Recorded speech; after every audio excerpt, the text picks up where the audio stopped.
Filmes e séries assistidos nas últimas semanas.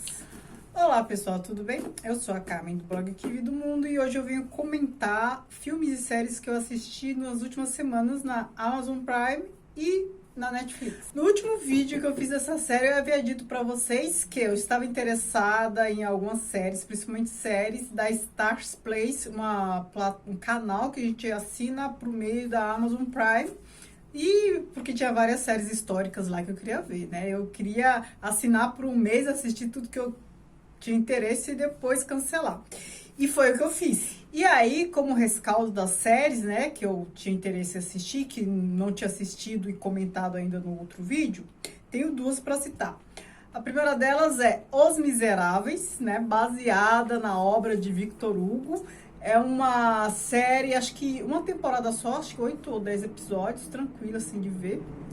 Gostei bastante, eu achei bem feita, ela é fiel ao livro, só que eu achei que quem não leu o livro talvez não entenda algumas partes que não foram explicitadas assim na série, ou dita por cima, de maneira que quem lê o livro talvez não consiga entender. Isso é só em alguns casos, de modo geral. Os principais fatos estão lá, né? E foi muito legal relembrar a história. Eu tinha esquecido de alguns detalhes e eu achei bem interessante, bem fiel. A reconstituição também, né, da época, eu achei bem bacana. A outra série que eu vi foi O Nome da Rosa. Eu assisti aquele filme que todo mundo assistiu, né, com o Sean Connery, aquele filme bem antigo. Não li o livro, provavelmente não vou ler, porque eu já vi aquele filme, gente. Pra vocês terem ideia, quem faz biblioteconomia, praticamente o filme é obrigatório. É claro que antes de fazer biblioteconomia, eu já tinha assistido aquele filme. Mas nas disciplinas, né, a gente assiste e discute aquele bando de bibliotecário feio, toda aquela questão toda lá, da poética de Aristóteles, enfim. É um filme que me é caro, é uma história que me é cara. Aí eu quis ver a série. Primeiro porque o filme, a última vez que eu vi, isso já tem mais de 15 anos.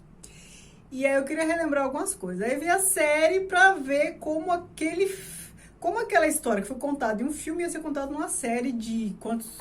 10 episódios, não sei. Agora, o único prejuízo, né, no meu entendimento, é que na série, obviamente, não tem aquela interpretação fabulosa do Tom Waits que tem no filme. Tom Waits é aquele corcunda, né? Aquele cantor, quem não sabe, o Tom Waits é um cantor. Fez aquele corcunda que falava não sei quantos idiomas, o Salvatore, que falava, ia mudando de idioma, assim, numa fala dele, ele trocava, assim, de idioma umas 4 vezes. Começava a frase num idioma, terminava em outro, era latim, era italiano, era francês. Então, nesta série também tem um pouco de pessoas falando línguas, né? Várias línguas, assim como Salvatore, assim. Mas não é a mesma coisa, não é a mesma coisa. É porque eu sou fã do Tom Waits. Se vocês não conhecem ele como cantor, ouça alguma coisa, aquela voz gutural, fabulosa. E aí, claro, né? Na série a gente não tem Tom Waits. Aí na Amazon, eu vi 3 séries. Aliás, disso tudo que eu tô falando, gente, eu já vou adiantar. Eu vi apenas um filme. No mais, eu só vi série. Eu vi uma série muito curtinha. São 2 temporadas, mas cada episódio tem, sei lá, 6 minutos. Chama Coisas que Nunca Comi ou Evitava Comer.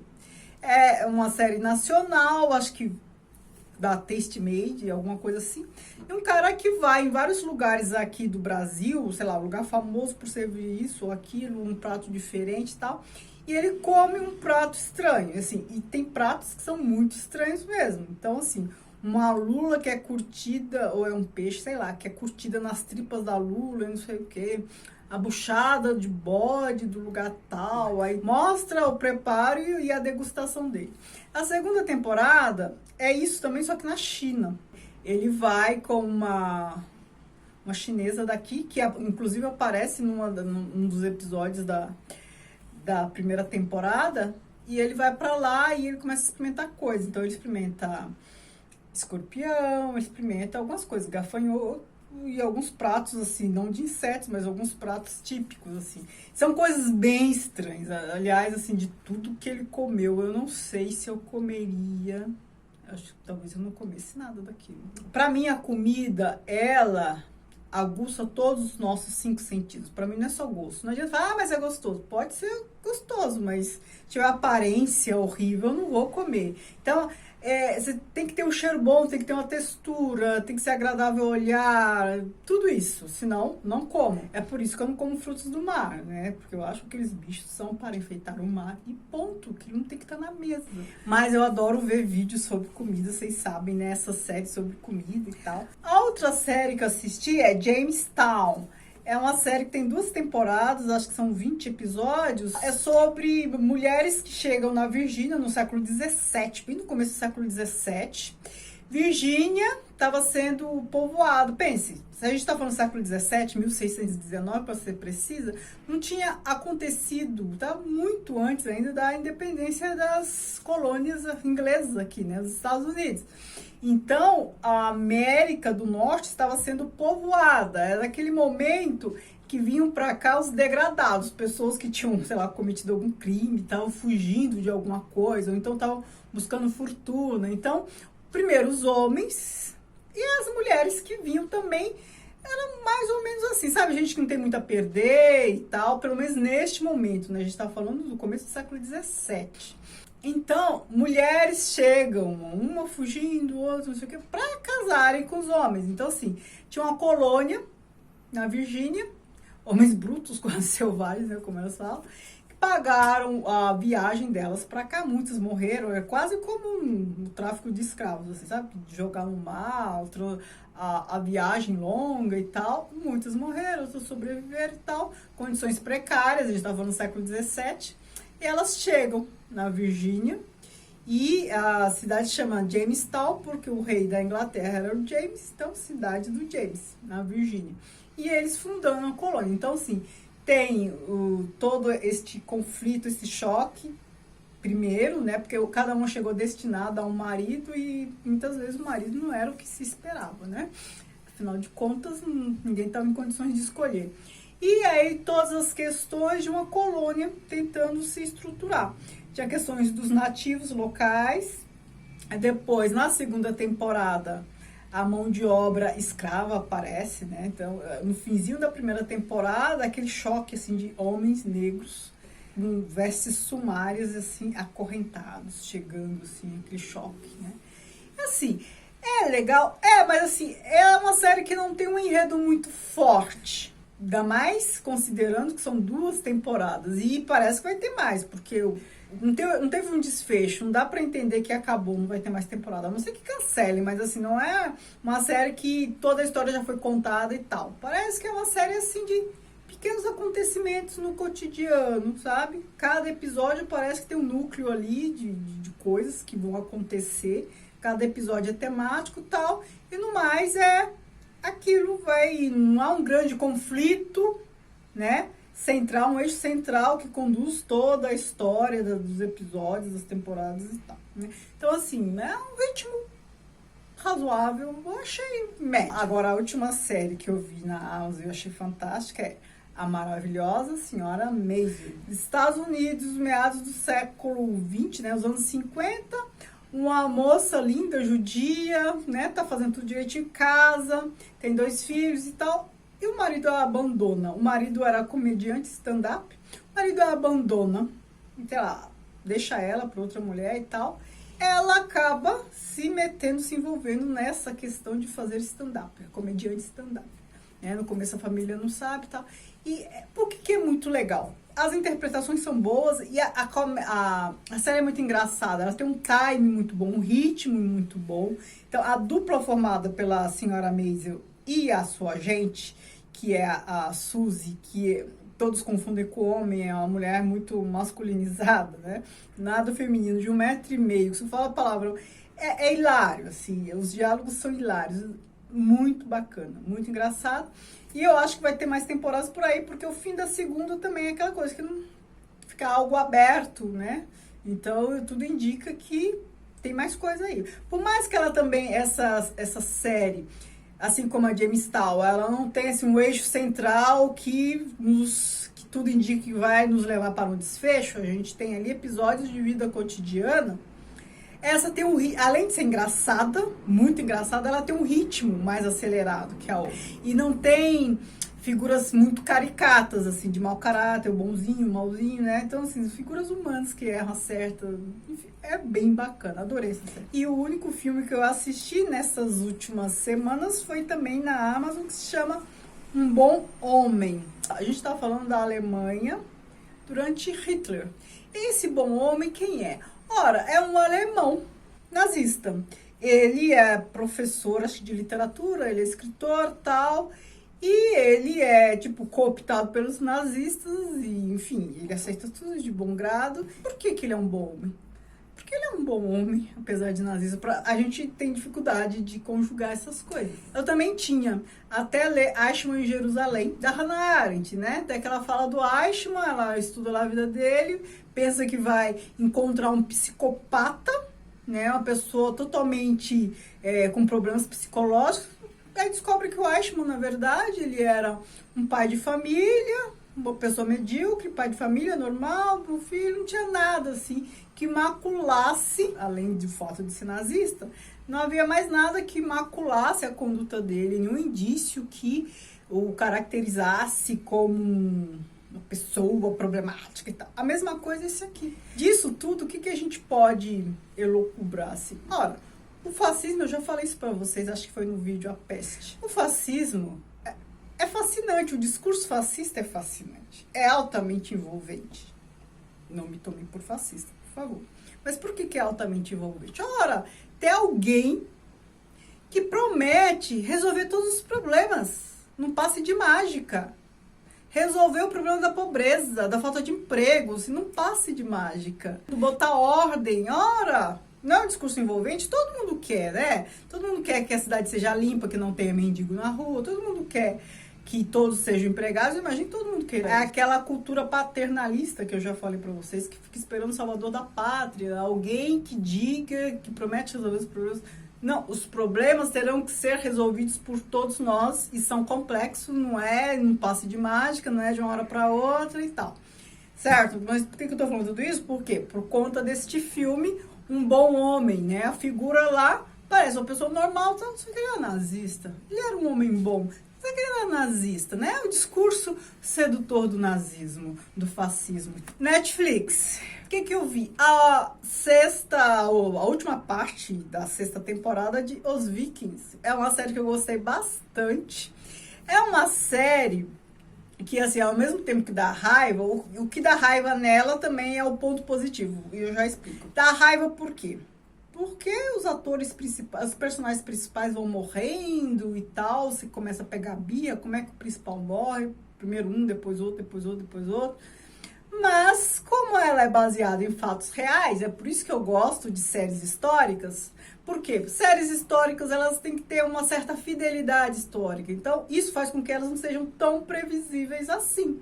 Então, se o protagonista na história real morreu, ora, na série ele tem que morrer, né? Porque por mais que seja uma mistura de ficção e realidade, alguns fatos não dá pra omitir ou mudar, porque senão fica muito mais ou menos, né? Então o personagem principal morre, sei lá, na quarta temporada, depois tem a outra que é a esposa, Lagertha, que também, né, chega um momento que morre, a gente começa a ficar órfão, assim, aí você vai se apegando nos personagens que vão restando, e aos poucos vão morrendo, enfim. Aí você fica também aliviado porque a série acabou, porque todos que eram interessantes morreram. Aí você vai seguir a série com os que ficaram? Não, a série tem que acabar também. E aí essa foi a sexta temporada de uma série que eu achei muito interessante. Por que eu achei muito interessante? Porque é sobre a cultura viking. Vocês sabem que tudo que me é muito diferente, muito distante, me agrada mais, né? Tudo que eu conheço pouco me encanta mais. Valhalla, todas aquelas coisas, mulher guerreira, escudeira,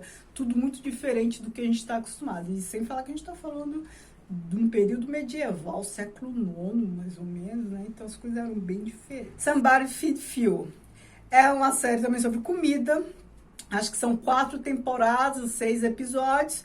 O Phil é um cara, né, americano e tal, que visita alguns países para conhecer a culinária. Então, é um tipo de série parecida com street food? Sim, deixa de ser.